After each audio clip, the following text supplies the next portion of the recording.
Actually, countries in the region, the US allies and strategic partners in East Asia are willing to cooperate with China more than we think. So to share one example, in 2018, at the height of the South China Sea dispute, actually ASEAN countries conducted a joint maritime exercise with China. And what was really interesting about this exercise was that it was participated by those countries who have ongoing territorial dispute with China, such as Philippines and Vietnam. They also sent some naval vessels to cooperate with China.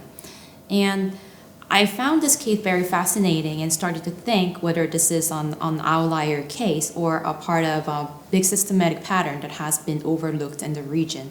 So in the end, I constructed an original data set of joint military exercises in East Asia that ranges from 1970 to 2019.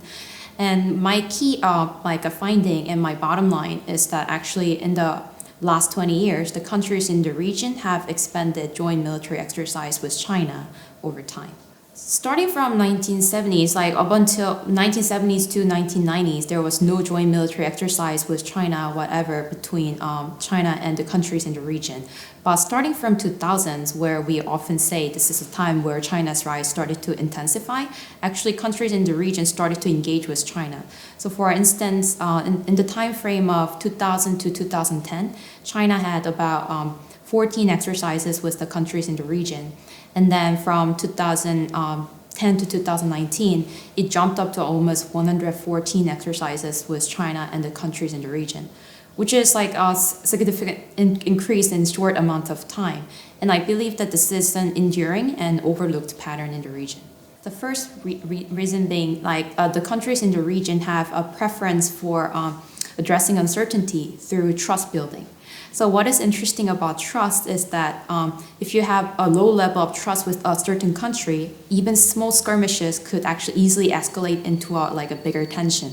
And the countries in the region who have a lot of economic interest with China don't want that to happen. So in a way, in order to kind of mitigate the chances of conflict due to miscalculation and misperception, countries in the region are opting to cooperate and build trust with China through these joint military exercises. And another reason is as countries in the region develop economically and diplomatically, they wish to have a sort of a strategic autonomy, and thereby they're trying to diversify their cooperative security ties, including China and other countries in the region. The exercise that South Korea or other strategic partners such as Singapore is actually engaging with China is much more oriented to non-traditional type of security issues, such as search and rescue, anti-piracy, or counterterrorism. So in a way, some people may say this is a weaker form of military cooperation. At the same time, I believe that we shouldn't take this new developments too lightly, because actually this is a form of a costly signal that these countries are actually sending to the United States and China that they're willing to cooperate with both of the great powers at the same time, rather than choosing side, because this joint military exercises actually is very costly in terms of financial cost and diplomatic cost.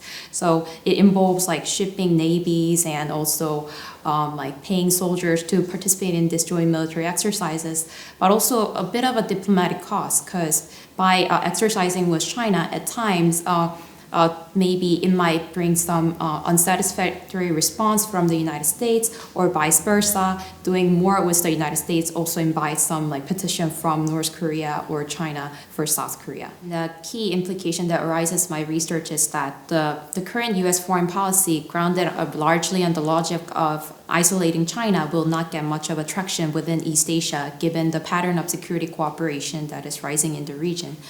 And in that context, I think it'll be much more constructive for the U.S. foreign policy to give more due consideration of reassurance strategy or cooperation with China as a part of its grand strategy, because that's another way to mitigate threat in its own security environment. And then that's the type of strategy that countries in the region, the allies and strategic partners, are pursuing at the moment.